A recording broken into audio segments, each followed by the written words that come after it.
Nous sommes aujourd'hui à Bobo pour cette étape avec Cefistour, avec le partenariat de UNICEF et de l'ambassade du Canada qui nous accompagnent pour la mise en œuvre de cette caravane. Il faut dire qu'aujourd'hui nous avons plus de 1500 jeunes filles qui sont mobilisées pour écouter des messages de valeur, des messages d'éducation, d'excellence, parce que nous voulons plus de filles dans les matières scientifiques et nous voulons aussi lutter ardemment contre les grossesses en milieu scolaire. Donc nous venons partager avec elles quelques moments d'inspiration, quelques moments d'encouragement dans leurs études et nous aurons plus tard une formation avec certaines d'entre elles pour pouvoir pousser leur excellence et on espère qu'elles feront partie justement des écoles qui vont gagner le concours, parce qu'il faut dire qu'il y a une compétition pour l'école qui permettra aux filles de la 4e de passer avec brio en classe supérieure et de leur permettre d'avoir une salle multimédia installée dans leur école. Alors nous venons à la rencontre des jeunes filles, on les réunit et on invite des panélistes, des femmes qui ont de l'expérience, qui ont un message positif qui est basé sur des valeurs, qui est basé sur du travail et sur l'excellence, qui viennent pour les motiver, les encourager dans leur chemin éducatif sur les bancs et de leur dire: les filles, vous devez être premières de votre classe, vous devez embrasser les matières scientifiques, vous devez être les meilleures et vous devez surtout lutter contre les grossesses en milieu scolaire.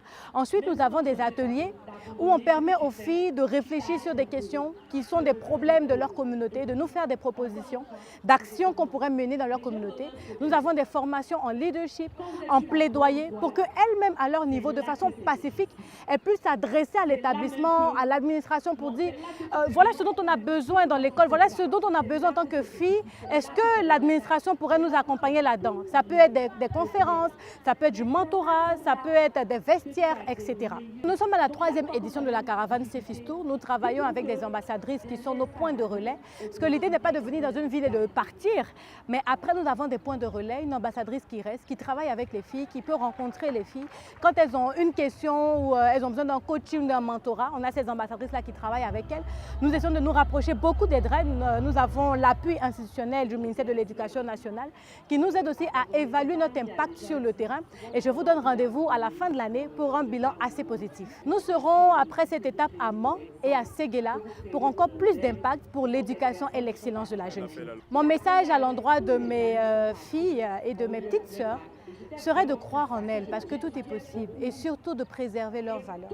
On peut manquer d'argent, on peut manquer de beaucoup, mais qu'il ne nous manque pas la dignité, parce que c'est la dignité qui est notre trésor en tant que femme. C'est la dignité qui nous permet de préserver nos valeurs, et ce sont nos valeurs qui nous permettent de prioriser ce qui nous fera réussir, à savoir notre travail, notre éducation et surtout l'excellence.